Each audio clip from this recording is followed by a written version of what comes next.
मोदी की नसों में लहू नहीं, गरम सिंदूर बह रहा है।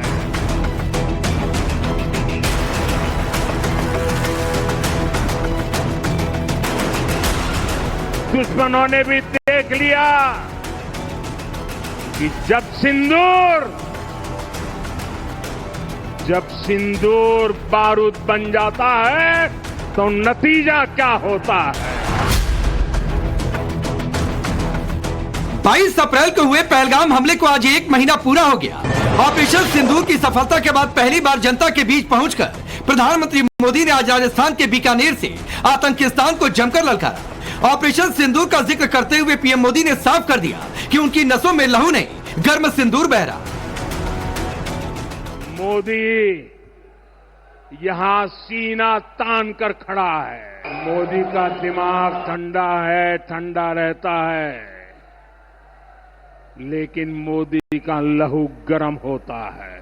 और अब तो मोदी की नसों में लहू नहीं, गरम सिंदूर बह रहा है। अब भारत ने दो टूक साफ कर दिया है। हर आतंकी हमले की पाकिस्तान को भारी कीमत चुकानी पड़ेगी। पीएम मोदी का संदेश लाउड एंड क्लियर है।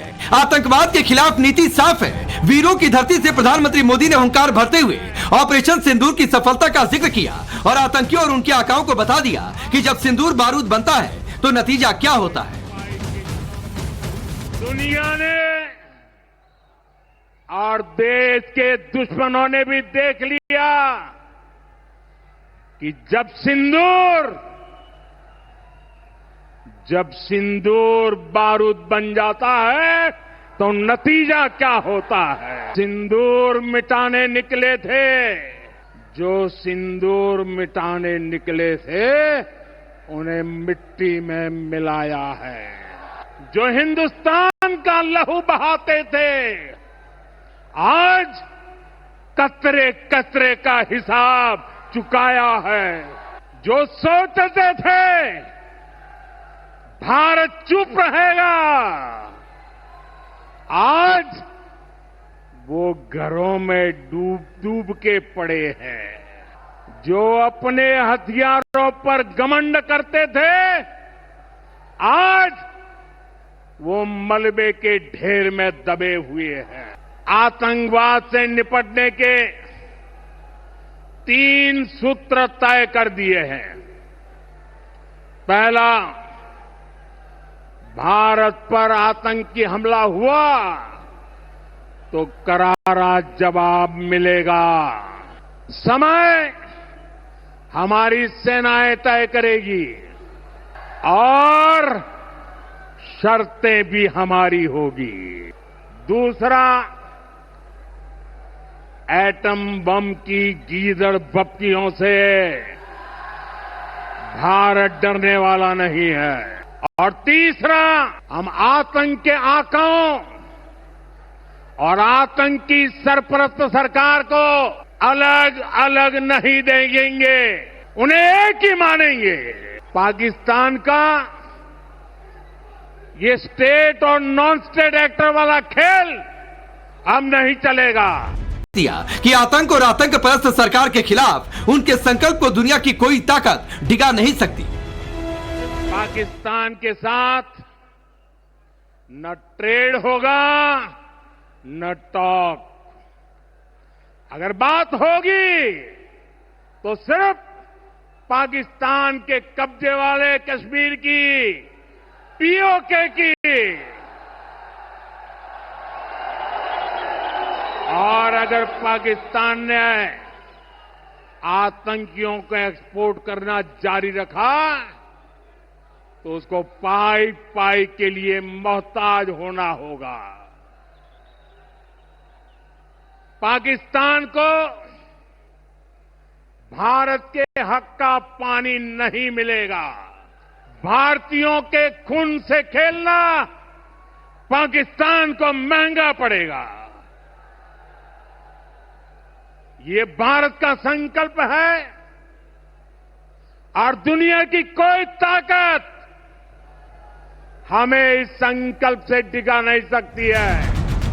प्रधानमंत्री मोदी आतंक के खिलाफ नसों में खून की जगह गर्म सिंदूर बहने की बात कर रहे हैं। पीएम कह रहे हैं कैसे दुनिया के सामने पाकिस्तान को बेनकाब करना है, लेकिन दूसरी तरफ देश का विपक्ष मोदी विरोध में सियासत के लिए किसी भी हद तक जाने को तैयार है। मोदी विरोध की इस रेस में कांग्रेस सबसे आगे है। कांग्रेस अध्यक्ष खड़गे को ऑपरेशन सिंदूर छिटपुट युद्ध लगा।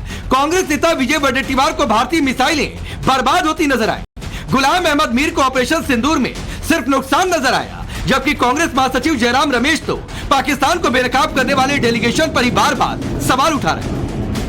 पहले आतंकी हमले नहीं हुए थे, अभी हो रहे हैं, और हमारे सारे सांसद जापान, अमेरिका, अलग अलग देशों में 30-32 देशों में घूम रहे हैं। आतंकवादियों को तो पकड़िए, गिरफ्तार कीजिए। वो तो आपकी प्राथमिकता वो है। प्राथमिकता सांसदों को भेजने की नहीं होनी चाहिए। प्राथमिकता होनी चाहिए जो आतंकवाद के लिए जिम्मेदार हैं। ये बात सही है, सूत्रधार पाकिस्तान है। आपके उनके खिलाफ आपने ऑपरेशन सिंदूर शुरू की और अचानक रोक दी। अमेरिका के दबाव के कारण आपने रोक दी। पर जो आतंकी हमलों के लिए सीधे जिम्मेदार हैं, जो पहले पूंछ में, गांदरबल में, गुलमर्ग में आतंकी हमले किए थे, वो आज भी घूम रहे हैं। तो इसका जवाब कौन देगा? ये सवाल जब हम उठाते हैं, इसका जवाब कौन देगा? संसद के अंदर हमें उठाना चाहिए, पर संसद तो बुलाया नहीं जाता।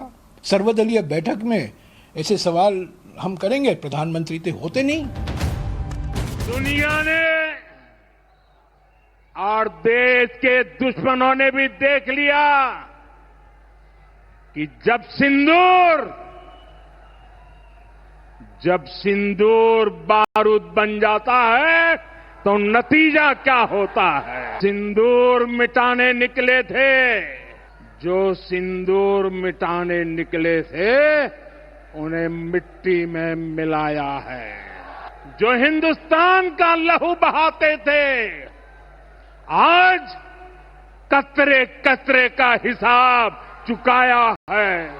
जो सोचते थे भारत चुप रहेगा, आज वो घरों में डूब डूब के पड़े हैं। जो अपने हथियारों पर घमंड करते थे, आज वो मलबे के ढेर में दबे हुए हैं। आतंकवाद से निपटने के 3 सूत्र तय कर दिए हैं। पहला, भारत पर आतंकी हमला हुआ तो करारा जवाब मिलेगा। समय हमारी सेनाएं तय करेगी और शर्तें भी हमारी होगी। दूसरा, एटम बम की गीदड़ बप्तियों से भारत डरने वाला नहीं है। और तीसरा, हम आतंक के आकाओं और आतंकी सरपरस्त सरकार को अलग अलग नहीं देंगे, उन्हें एक ही मानेंगे। पाकिस्तान का ये स्टेट और नॉन स्टेट एक्टर वाला खेल अब नहीं चलेगा। इतना ही नहीं, कांग्रेस नेता और राहुल गांधी के विदेश मंत्री पर दिए बयान को पाकिस्तान के DGISPR भी खिल्ली उड़ा रहे हैं और उसे मीडिया के लिए मनोरंजन बता रहे हैं। अब सवाल है, मोदी आतंकवाद को जड़ से मिटाने का संकल्प ले रहे हैं, आतंकिस्तान को ललकार रहे हैं, तो ऐसे वक्त में ऑपरेशन सिंदूर को फ्लॉप साबित करने की राजनीति क्यों? सवाल ये भी कि क्या मोदी विरोध में विपक्ष आतंकवाद के खिलाफ लड़ाई को कमजोर करने में जुटा है? Bureau report, times now Bharat.